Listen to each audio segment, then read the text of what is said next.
Salve, salve!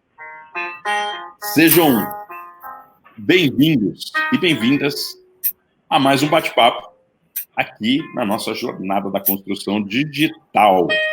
Hoje, ao som de jazz. Estamos aqui com Cantídio Drummond. Queria agradecer sua presença, Cantídio do Forcasa. Seja bem-vindo, Cantídio. Obrigado, Luiz. É um prazer estar aqui, podendo compartilhar essa nossa experiência para esse grupo tão seleto aí, que é do pessoal do Enredo, da jornada da construção digital. Vamos embora. Beleza. Você está onde? Está em Minas Gerais, em algum lugar de Minas? Não, estou em São Paulo. Está em São Paulo? Que lugar de São Paulo você está? Eu estou em Perdizes, Zona Oeste. Muito bem. Estou eu também. Depois nós falamos sobre isso. Então, justamente é vizinho. Somos vizinhos e não sabíamos. E isso é uma coisa, aliás, a gente está na semana da gestão remota, do trabalho remoto.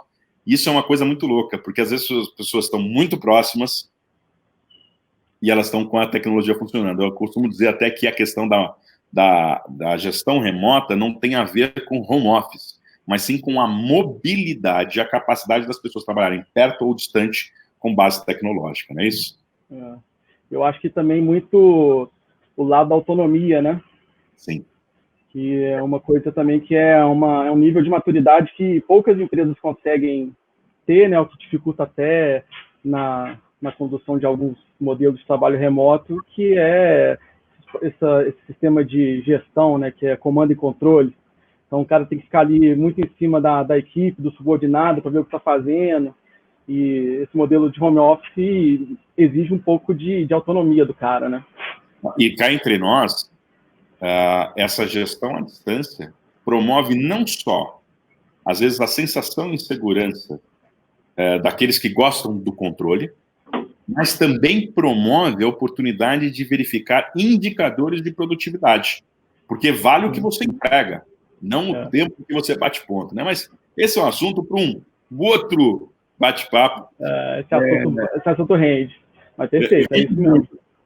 Então, assim, nós vamos ter uns 40 minutinhos de papo aqui e eu queria começar esse nosso bate-papo, que vai falar de um case muito legal que aconteceu na Forcasa, mas antes de a gente falar disso, eu preciso falar da Forcasa. Eu queria que você apresentasse um pouquinho o que é a Forcasa, de uma maneira sintética, com síntese, o que a Forcasa faz, em que mercado ela está atuando, que tamanho é a Forcasa de colaboradores? A Forcasa hoje é uma empresa com 10 anos de vida, relativamente nova, assim, e que atua exclusivamente no segmento econômico e supereconômico, né, operando pelo mercado Minha Casa Minha Vida. Hoje a gente está presente aí em mais de 37 municípios, predominantemente no estado de São Paulo, no interior, mas com alguns projetos também fora de São Paulo. A gente tem alguns projetos em Minas, a gente tem projeto no Rio também. E é isso, a Forcasa, ao longo dos últimos anos, ela vem tendo um crescimento assim, muito substancial, em termos de lançamento, de VGV, o que nos fez integrar ao ranking, né, das 20 maiores construtoras.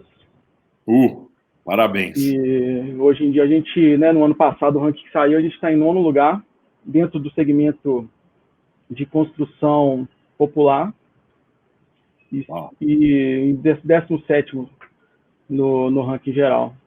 Aliás, eu até, semana passada, o Bob fez uma entrevista com fundadores, né? E foi uma entrevista incrível, que muitas pessoas acham que trabalhar com segmento popular necessariamente não quer dizer que tem industrialização, que tem inovação, e é surpreendente o que a gente ouviu da Forcasa, e algumas pessoas falam, é incrível essa empresa, né? E aí eu queria que você contasse um pouco para a gente, aproveitando mais um lado, mais uma perspectiva de dentro da Forcasa, como é que você define a cultura e a personalidade da Forcasa?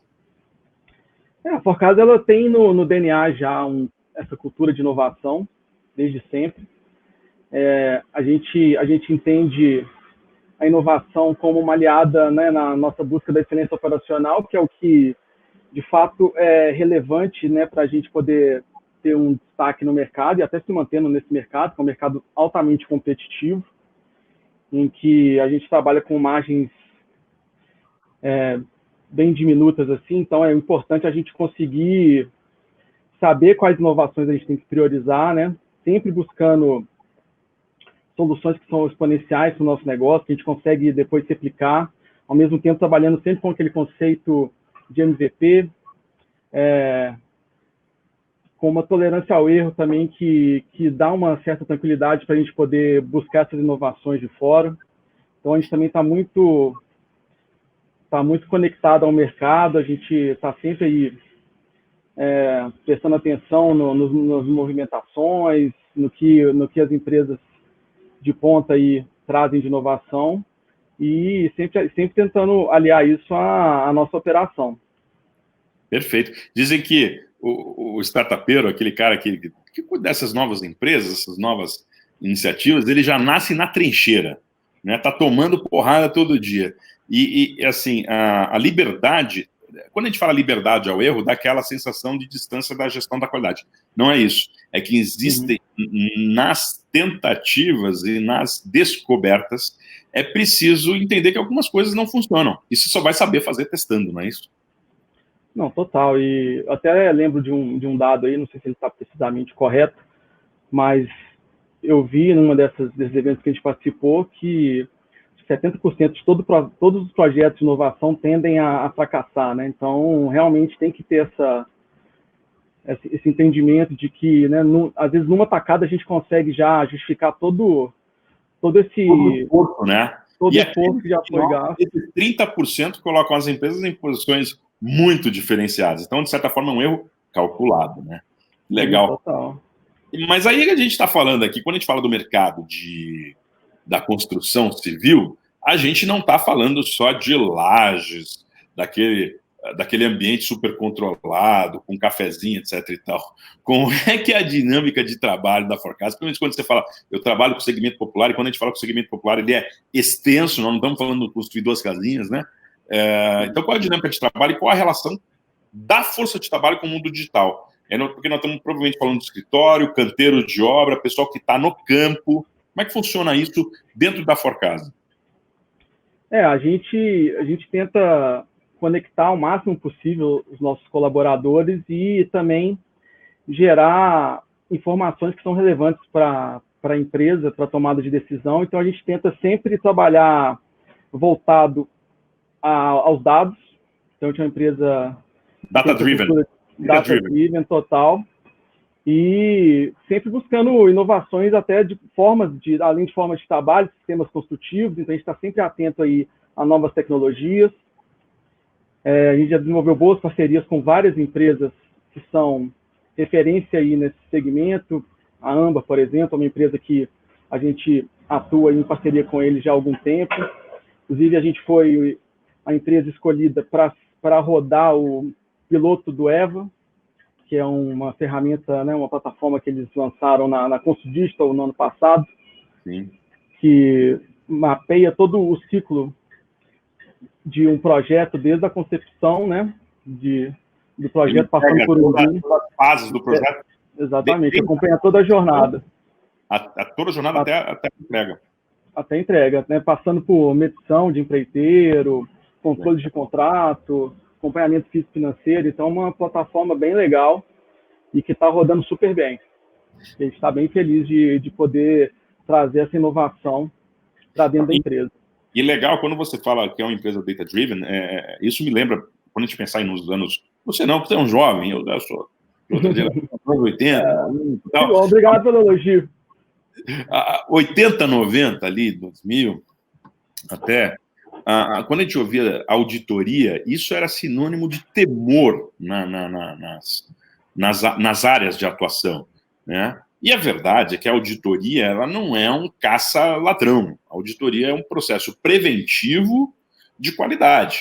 E quando a gente fala que a empresa é orientada a dados, muitos colaboradores sentem temor pela sua empregabilidade. Pô, esse cara está me monitorando, etc. Tal. Mas a minha visão, e olhando, principalmente quando eu converso com muitos empresários e tomadores de decisão, é que empresas orientadas por dados, elas garantem uma decisão mais rápida, precisa, e aquelas pessoas que são produtivas é uma grande vitrine. Pô, esse lado aqui está produzindo pra caramba, olha a produtividade desse pedaço. Então, eu acho que vale a pena a gente ratificar que orientação a dados gera velocidade, qualidade, precisão e gera grande evidência para o trabalhador que tem produtividade, não é isso? E a gente só consegue ter um processo cíclico, né, de melhoria contínua se a gente tem ferramentas para a gente poder medir, comparar e dar indicadores, exatamente. Dança. Então, assim, é fundamental. Então, pelo menos a minha percepção é que a pessoa que tem medo de ser medida é porque provavelmente não está entregando o suficiente, né? E aí eu estava falando que, assim, a construção ela é diferente, vocês têm gente dentro do escritório, você tem canteiro de obra, e essas pessoas, elas têm devices, elas têm computadores, elas trabalham com sistemas, você tem um RP, como é que funciona isso aí? A gente tem orgulho de ser uma empresa bem conectada, bem digitalizada, desde a nossa operação de canteiro, passando pelos nossos pontos de venda. Então, a gente tem apartamento virtual, a gente trabalha com tablets dentro do canteiro, né, para o pessoal operacional mesmo, não só a engenharia, o pessoal administrativo. Então, os nossos encarregados, eles têm acesso ao tablet, eles já operam também essas ferramentas que a gente usa para poder monitorar e controlar, já estão treinados e tiveram o DNA da organização, né? Está engendrado. Exatamente. Sim, muito. Bom, isso facilita bastante, né? Porque a próxima pergunta começa a ficar apertado. É quando a coisa começou a ficar tensa. Como aconteceu a evolução para a quarentena? Principalmente que vocês estão no estado de São Paulo, eu acho que o estado de São Paulo que foi o mais afetado por ser uma metrópole mundial, um trânsito de pessoas globais por aqui, o governador, o Dória, ele estabeleceu a quarentena mais antecipadamente a outros estados, né? Como é que foi a evolução? Como é que vocês receberam essa informação, se prepararam? E quais foram os desafios na hora que pintou a informação da quarentena? A gente já vinha acompanhando, né, todo o andamento desse caso aí, desde que a OMS começou a já reportar e estabeleceu o corona como uma pandemia global. A gente já estava realizando nossos comitês de crise, pensando em formas da gente poder tratar isso aí, que a coisa escalou também muito rápido, né? Eu acho que o primeiro caso confirmado no Brasil foi meados de, 25 de fevereiro, última semana de fevereiro, e, se eu não me engano, na segunda semana de março, a gente já estava com um lockdown. Então, a adaptação teve que ser muito rápida. Foi um evento assim que ninguém estava preparado, né? E não importa qual segmento seja. Verdade. E a gente teve que se reinventar e adaptar muito rápido a isso aí. Então, em questão de uma semana, a gente já saiu de um cenário em que a empresa estava rodando toda a operação dentro dos seus locais físicos, né, escritório. A engrenagem rodando, mas com aquele ambiente onde cada um na sua posição, né? Exatamente, e com um clima de muita incerteza, né? Então, a gente, ao mesmo tempo que tinha que deixar todos os nossos colaboradores assim tranquilos, né, tentar acalmar o pessoal, garantindo para todos os gestores que a operação ia rodar sem prejuízo, só que, no fundo, assim, morrendo de medo do que poderia acontecer, né? No início as coisas estavam muito incertas, agora a gente já tem uma possibilidade de enxergar um pouco melhor, mesmo assim, sem muita perspectiva a médio prazo. Né? Além do problema da insegurança, porque a gente sempre, as organizações, por mais digitalizadas que elas sejam, elas passam por pessoas. São as peças mais fundamentais da engrenagem. Além de cuidar disso, ainda tinha que resolver o problema da digitalização e ficar com aquela cara de sorriso. Não, está tudo bem. Estamos rodando né, sem prejuízo para a operação. E, não, inclusive, um feedback que eu recebi assim, dos nossos gestores é que não só a gente manteve a nossa operação nos níveis adequados, como até a gente está superando em alguns casos. Olha a gente só. está percebendo que a produtividade, né, com esse esquema de home office, tá indo super bem. É até uma coisa para a gente repensar assim, nos modelos e começar a considerar isso como uma possibilidade real. Pode ter certeza. Essa semana eu estava conversando com um amigo, ele tem uma indústria na cadeia da construção, e é uma empresa muito relevante, market share enorme, e eles são bastante tradicionais, e eles tiveram que, a toque de caixa, montar esse processo de ajuste. E ele falou, cara, esse momento, apesar, assim, até a gente se sente mal de falar, porque é uma pandemia mundial e está dizimando muita gente, é um momento difícil, mas empresarialmente é um momento mágico, porque a gente está descobrindo tanta coisa, gente que tem alguma habilidade está na posição errada, que existe uma outra maneira da gente medir produtividade, que existe alguns dogmas, ou algumas métricas que a gente pode mudar, porque são bloqueios mentais. Então, assim, eu acho que nós estamos vivendo um momento importante de ruptura a algumas crenças que a gente tinha, algumas até limitantes. Aí eu já vou passar para a próxima. Então, como é que você... Afinal, se o problema aconteceu e vocês fizeram um comitê de crise, como é que vocês resolveram o problema e em quanto tempo? A gente, desde o anúncio assim, da quarentena, nesse formato de lockdown horizontal, a gente, sei lá, algo em torno de 3 dias, a gente interrompeu a nossa operação normal do escritório por uma operação 100% home office. E enquanto o pessoal, né, a diretoria estava ali... A fatia escritório. Sim, fatia inteiro de obra. E obra continua. A gente adotou alguns protocolos de segurança, né, essas coisas que a gente já sabe que são as boas práticas aí, alternando turnos, mantendo todos os protocolos de segurança. PIs, né? Porque aí numa mas funcionários, sim. Mas a parte do escritório foi uma coisa assim bem rápida. O negócio escalou de uma forma bem surreal, assim. A gente, em 3 dias, a gente teve que montar toda essa estrutura, já nos organizar de uma forma para manter a nossa operação rodando, e conseguimos ter bastante sucesso com isso, né? Eu acho que muito em função da gente já ter essa cultura de inovação dentro do nosso DNA. Como é que vocês resolveram? Porque, assim, um escritório, ele tem aquela característica, né? Peraí que eu vou na sala do João. Não, peraí que eu vou ali no financeiro, eu vou resolver e tal. Porque a gente tem a estrutura física, a gente tem uma dinâmica de trabalho. Qual foi a solução específica que você resolveu para suprir essa dinâmica de escritório?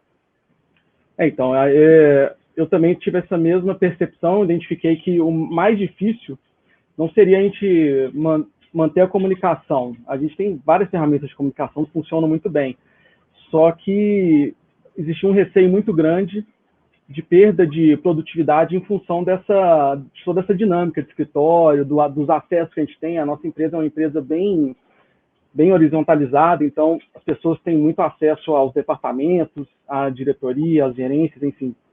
E nessa, eu comecei a me preocupar um pouco em tentar transpor essa necessidade de interação. E nas minhas pesquisas aqui na internet, eu tinha primeiro achado uma ferramenta paga, chama Sococo, não sei se você já ouviu falar, que é bem legal também. Você consegue fazer uma planta do seu escritório, você tem ali os avatares. Sim, quase um Second Life. Você exatamente. Um mundo paralelo. Só que uma das diretrizes aí, eu acho que isso aí foi uma regra geral também para as empresas, foi dar uma segurada nos investimentos, né? Até porque nesse início foi uma coisa meio imprevisível, né? Então, você pode trazer o que você quiser, contanto que seja baseado. Uma moleza, né? Aí nessa eu consegui descobrir uma ferramenta open source na internet, chama Matrix. Você foi ferramenta... Hub? Não, por onde você puxou Matrix? Cara, eu descobri através de um post no LinkedIn de um cara que eu sigo dentro dessa nossa área de inovação, e ele estava apresentando a ferramenta, né, dizendo dos benefícios que ele tinha encontrado implementando para o escritório dele.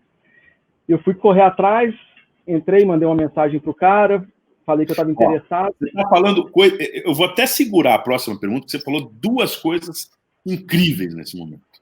Primeira coisa, vamos desmistificar para todo mundo o que é open source. O que é uma ferramenta open source? Uma ferramenta open source é uma ferramenta que ela é basicamente construída de uma forma colaborativa entre usuários que entendem de código de programação, e ela tem um código liberado na internet, um código aberto.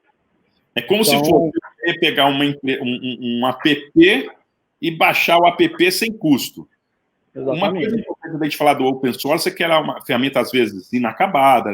Não é que está Sim. tudo disponível, a gente tem que olhar, estudar bem a ferramenta que está disponível. Tem uma série de hubs que tem essas ferramentas. Algumas delas elas são colaborativas, estão abertas para que as pessoas sejam beta testers, sejam testadores e essa ferramenta ganhe maturidade. Mas tem muita coisa legal. A maioria das coisas que a gente vê hoje, que a gente compra ou que vê por aí, provavelmente passaram em algum momento por um open source, né? E aí, nada melhor que essa validação do usuário, né? Final. Essa é a melhor validação, porque a gente tem várias hipóteses. Eu tenho um amigo que fala que hipótese é uma hipótese, uma coisa muito pequenininha, e ela só se prova com o usuário, com a experiência do usuário. E a outra coisa que você falou, que aí, essa matou a pau. Gente, quando a gente olha para o LinkedIn, que é uma rede social empresarial ou profissional do mundo dos negócios, ela é feita de gente. E, além disso tudo, a rede de networking não é rede de interesse, é rede de realidade. Eu troco. E você dentro do LinkedIn, buscou pessoas que te influenciam, você seguiu ela, por seguir essa pessoa, apareceu no seu feed de informações algo que era relevante para você, e você usou da ferramenta para se aproximar. Opa, eu sou cantídio, sou mineiro, eu torço pro Galo. Não foi assim. Mas você fez essa aproximação e conseguiu. E quando a gente fala desse caso, o LinkedIn ele é incrível para conhecer gente, para gerar aproximações, para gerar pegar influenciadores e pegar benchmark. E tem gente que acha que LinkedIn é só para pedir emprego. Não é isso, não. É para conviver. Não. E olha aí uma grande experiência, aí, um grande caso de soluções. Então, recomendo a todo mundo que está ouvindo a gente aí, ó. Não está no LinkedIn? Não tem que estar, porque não é obrigatório, mas é bom demais. Todo mundo profissional que é bacana tá lá. Vale a pena seguir gente. Segue o Cantídio, que ele é influencer do mundo da inovação. E se puder, relacionem. Só nessa jornada tem 800 pessoas, Cantídio. Acho que a gente tinha que ir todo mundo lá para o LinkedIn para tocar. Então, desculpa pegar esse gancho aí, porque eu achei que valia a pena dividir com todo mundo. Não, mas perfeita a sua colocação. Eu também enxergo o LinkedIn dessa forma. Sei que muita gente não. No início, né, dá um pouco de trabalho, até você ter uma ferramenta bem configurada, né, você poder conseguir ter um feed ali que seja realmente relevante. Hoje em dia, eu praticamente acesso diariamente e de lá eu consigo puxar muito insight bacana, consigo trocar muita informação com gente também, gente fera, exatamente. E só tem elogios, assim, ferramenta sensacional. Nota Inclusive, mil. através do LinkedIn eu consegui, né, uma das dificuldades que eu tive no início, quando eu descobri esse Matrix, porque eu conversei com esse cara, mas, na verdade, ele não me deu muito o caminho das pedras, né? Só falou que existia. Falou que existia, que era uma ferramenta open source, que me passou um link para poder dar uma estudada nisso. Quando eu fui entrar nesse link, né, era no MeetHub, eu não manjo nada de programação. Rodar. Né? Não sei, não entendo de código, de nada. E para poder rodar a ferramenta, é necessário ter um mínimo de conhecimento, até para você poder saber como rodar. Sim. Então, eu comecei a fazer alguns testes assim por conta própria, estava tendo muita dificuldade. Nisso, a empresa já estava basicamente deserta, né? Já tinha liberado já grande parte dos colaboradores. Então, não tinha nem como eu chegar em alguém assim, pô, você manja de codificação, me ajuda aqui. Eu clicando, né? Assim, exatamente. E eu querendo apresentar isso para a diretoria o quanto antes, né? Os caras estavam esperando alguma alternativa para a gente poder manter a nossa comunicação. Aí, graças ao LinkedIn também, mais uma vez, eu fui pesquisando, usando as hashtags, descobri a empresa que desenvolveu esse código, que é uma empresa brasileira. Uau! Chama... Cara, esqueci agora. Quando eu lembrar, eu falo aqui, que vale a pena dar o crédito. Cara. Legal! E eu consegui o contato do programador que desenvolveu a ferramenta. Não tinha ele ainda na minha lista de contatos. Adicionei o cara, fui lá na cara de pau. Falei, olá, meu amigo, tudo bem? Me apresentei, falei que eu estava interessado na ferramenta, só que eu estava tendo uma dificuldade operacional. Não falei com ele que eu não manjava nada de código, né? Senão o cara ia morrer de preguiça para poder me ensinar. Mas aí consegui marcar uma reunião com ele, tive uma reunião, o cara me atendeu super bem e me explicou passo a passo. Já nessa reunião ele percebeu que ele ia precisar de me ajudar bastante aí para poder colocar para rodar. E a rede colaborativa, cara, quando é real, isso é muito legal. A gente, quando tem uma rede verdadeira e as pessoas se aproximam com legitimidade, elas se ajudam.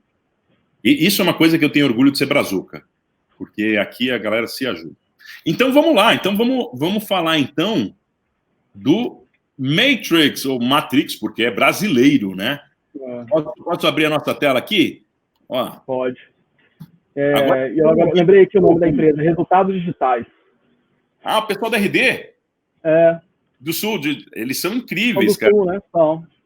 São incríveis o pessoal da RD. Exatamente, eles que desenvolveram isso aí. Então vamos lá. Esse é o seu momento de showroom. Conta pra gente aí como é que é o Matrix e o que a gente pode enxergar dessa ferramenta. Tá. O Matrix nada mais é do que um ambiente aqui que emula, né, toda essa dinâmica de escritório. Então você pode ver aqui que a gente tem várias salas, né, cada caixinha dessa aí é uma sala. Então eu tentei manter mais ou menos a mesma lógica do nosso escritório, mantendo as salas aqui dos diretores aqui em cima, e as outras salas dos departamentos.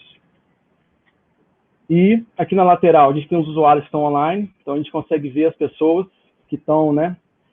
Que estão você as pessoas ou você subiu um banco de dados de algum outro lugar ou loga com alguma outra ferramenta? Tem que fazer uma autenticação através de uma conta no Google. Tá, então... Todo mundo hoje em dia tem, né? E-mail, por exemplo. Tem que ter um Gmail. Isso. Exatamente. Você tem que fazer essa autenticação. E aí a gente tem aqui né, a gente consegue manter essa dinâmica de escritório, então a gente consegue enxergar aqui de uma forma meio holística, assim, o que está acontecendo. Então a gente vê aqui na sala de reunião aqui, ó, tá tendo uma reunião aqui de diretoria, ó, Oswaldo aqui que é o nosso VP, o nosso CEO. Não vamos entrar nessa, então. Não. E, assim, é basicamente isso, ela é bem simples. Ela é mais para poder simular essa nossa... E quando eu entro na sala, ela tem o quê? Ela tem um streaming que eu converso, um chat de vídeo e de áudio, é isso? Eu consigo compartilhar documentos também? Compartilhar documentos, não. A gente consegue compartilhar a tela. Igual eu falei, ela é bem simples, até para ser uma ferramenta de código aberto, e uma das preocupações que a gente levantou quando estava estudando o Matrix é justamente na segurança dos dados, né? Exatamente, porque você trafega informação ali, né? Exatamente. Então, a ferramenta já meio que pensa um pouco nesse ponto. Então, ela dá a possibilidade, por exemplo, de a gente ter chats por texto. Só que toda a informação do chat também, ela só fica disponível ali na hora, ele não salva. Não tem essa possibilidade de troca de arquivos. Então, a gente tem que usar isso mais como uma ferramenta mesmo de dinâmica de escritório e reunião. É praticamente um story. Essa informação se autodestruirá em tanto tempo.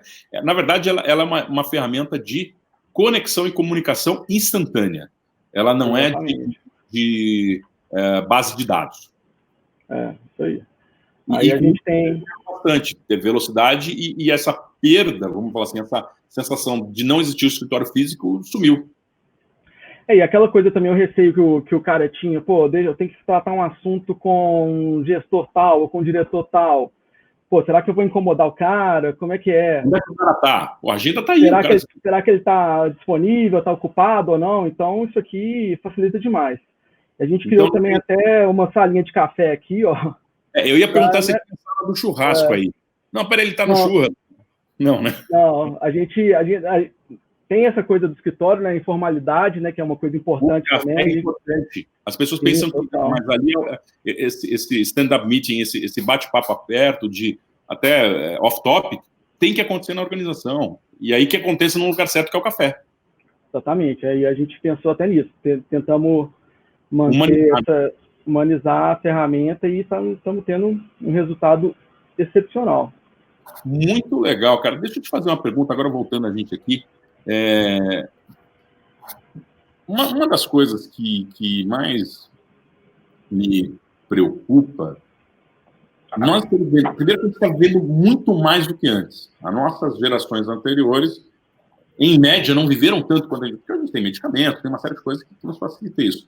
E não só vivemos mais, mas nós também temos uma capacidade produtiva maior. Então, dentro de algumas organizações, nós estamos tendo um conflito de gerações, ou pelo menos um convívio de gerações totalmente distintas. Você tem os nativos digitais, que não sabem o que é uma fita cassete, e não tem nada de errado, é a característica deles. Então, a adaptação ao mundo digital é muito fácil, porque ele tem uma facilidade do device na mão, está no DNA dele, o mindset dele está voltado para isso. E nós temos, às vezes, algumas outras pessoas que são baby boomers e até um pouco mais antigos, que têm que se adaptar a essa nova linguagem, a essa nova velocidade. Quando você trouxe o Matrix e quando você fala que é uma empresa data-driven, eu imagino que não seja uma unanimidade na Forcasa que todo mundo seja um heavy user de tecnologia. Como é que vocês lidam com isso e como é que vocês vencem esses desafios? Eu acho que o segredo é a gente tentar sempre desmistificar qualquer inovação, né? Porque o ser humano, já por natureza, ele já é um pouco resistente à mudança, né? E quando a gente fala de inovação, é um processo que está em constante mudança, né? A gente tem desde uma mudança incremental a uma mudança radical. E é perceptível, né? Não só em relação às gerações, né? Que tiveram acesso a uma vida mais analógica ou não, mas também muito do perfil, né? Tem pessoas que, às vezes, são jovens assim, mas não têm um perfil tão conectado. Isso é uma verdade, porque não é uma obrigatoriedade pela geração a pessoa ser um usuário de tecnologia. Exatamente. Uma empresa, né, como a Forcasa, de uma incorporadora e uma construtora, né, além de todo esse conflito geracional e de perfil, a gente também tem diferentes tipos de escolaridade, níveis educacionais. Um acesso semelhante, tanto de educação quanto a ferramental. Você vê hoje escolas, assim, eu tenho um filho de 7 anos, e hoje ele está tendo aula à distância, com tecnologia. E aí, em São Paulo, o governador estabeleceu, o pessoal do corpo do governo estabeleceu o ensino à distância também. Mas o maior desafio deles é que, apesar de a maioria das famílias ter um smartphone, nem todo mundo tinha acesso à internet. Nem todo mundo tinha equipamento correto. Então, a gente vive num país muito diverso, onde a acessibilidade não é semelhante a todos, né? Então, eu acho que esse assunto que você colocou é importante e a gente não pode ter medo de falar sobre ele. A gente tem que entender que tem gente que não teve acesso e a gente precisa ter mais atenção. Sim, total. Igual você falou, tem esse problema desde infraestrutura até de equipamento, então é uma coisa que é difícil a gente mapear, né? Às vezes uma solução, ela demanda um certo nível de conhecimento digital e tem um requisito mínimo até de hardware para você poder rodar e não dá para a gente poder exigir isso de todo mundo. Então, tem que tentar uma solução que seja mais simples e o mais acessível possível. Tem horas que tem que ser. E vocês chegam a fazer onboardings, vocês têm tratamento e troca de informações, ou isso acontece naturalmente dentro do universo dos colaboradores? Não, a gente tem uma interação muito boa entre as áreas. Então, né, normalmente, quando é um projeto assim, mais robusto, a gente faz assim, todo um processo de onboard, a gente chega a montar os nossos squads, a gente envolve aí várias áreas para poder discutir essas soluções antes de pôr para rodar. A gente sempre trabalha também rodando piloto, validando, depois colocando para a empresa, até para poder evitar também... Essas são as práticas, né, de inovação e adoção da tecnologia, né? Sim.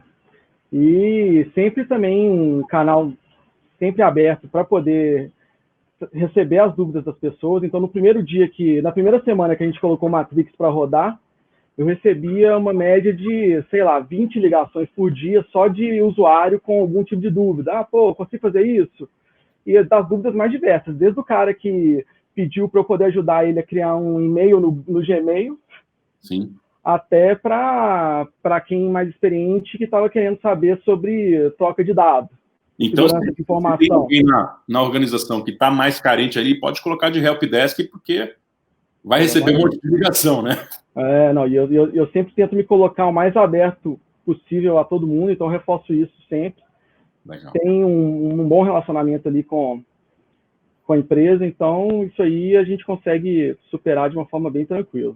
E eu troquei uma das perguntas, e eu fico feliz que acho que deu exatamente certo aqui, que eu pulei para 7 e volto para 6 agora, que é a cultura de inovação e experimento, e a legitimidade está na sua frase. É a disponibilidade, o entendimento da diversidade. Você falou lá no começo que existe uma tolerância ao erro, ou tolerância ao pipeline de novas tecnologias, novas entradas. Você acha que esse é um dos grandes segredos da Forcasa? Como é que você fala para mim como é que isso acontece na Forcasa, essa cultura de inovação e experimento, e o quanto que vocês se valem disso? A gente, isso principalmente é um reflexo até da cabeça dos nossos diretores. A gente tem uma idade média da empresa também que é relativamente baixa ali. Eu não sei falar precisamente, mas eu chutaria algo entre os 30 anos. Então, então a gente já tem isso, né? Desde entendimentos de geração até as próprias práticas dos nossos diretores. Então a gente sempre tenta ser uma empresa early adopter dessas tecnologias. A gente tenta marketizar também essa nossa cultura de inovação. Então, a gente participou, por exemplo, do evento do Consul Digital, que foi um evento que deu uma boa notoriedade para a empresa. Estou me segurando para não dar spoiler de Consul Digital 2020. Mas pode continuar. É só para todo mundo aí abrir a bandeirinha, hein? Não, tem que ter. O evento foi excelente. E, assim, a gente tem essa liberdade, esse canal aberto com os diretores. E os diretores também, eles, além de serem pessoas bem atentas a essas novidades, eles estão também muito abertos a discutir qualquer proposta de inovação, qualquer projeto. Então, isso é uma coisa que eu fico... Você acha que está no DNA e ajuda muito a Forcasa essa cultura de experimento e inovação? Total. Só que assim, né, a gente sabe que a inovação ela tem que sempre gerar valor, né? Não é inovar por inovar, né? Não é lojinha, festinhas e brindes. A inovação, ela, embora seja uma cultura, né, ela também tem processos ali por trás que sustentam, né? Então a gente tem que tentar sempre enxergar qual que é o valor que vai ser gerado em cada uma dessas iniciativas. Isso é uma coisa que a gente já tem um drive bem... Nós vamos abrir um outro dia, um cast aqui, para falar sobre como medir a inovação e como gerar valor através da inovação para a organização. Nota 10. Então, eu vou caminhando aqui para o final da nossa conversa aqui. Eu queria lembrar você, Cantídio, que nós somos mais de 40 empresas, mais de 800 pessoas, universos diferentes, níveis de maturidade digital diferente, mas todas pessoas que querem fazer com que as organizações e o Brasil se desenvolvam. Então, dentro da sua experiência, de todo esse arcabouço que você enriqueceu a gente nesses 40 minutos, quais são as sugestões e considerações finais que você dá em relação a essa questão da digitalização, das empresas orientadas a dados? Quem não conhece, por onde começar? Quais são as orientações que você dá? Eu acho que se envolver nessas iniciativas como o InRedes é um dos caminhos. Então, hoje em dia, as empresas, né, isso tem um grande mérito do próprio Bob, né, de fazer essa conexão e quebrar um pouco esses paradigmas de empresas se enxergarem como competidores e a gente fomentar um ambiente mais colaborativo, né, que é a base de qualquer lógica de inovação. Então, a primeira coisa é ter uma cabeça bem aberta a isso, a estar aberto a não só trocar informações, ceder informações, e também a receber informações e confiar, né, no que a gente recebe de informação. E é muito importante a gente estar sempre ligado no que quais são as tendências, porque normalmente é daí que surgem as melhores iniciativas, né? Tem que ficar com a antena ligada, tem que fazer networking, e aquilo que você falou, o Brasil é muito grande, tem espaço para todo mundo, e assim, quanto mais a gente troca, é que nem assim, eu tenho $1, você tem $1.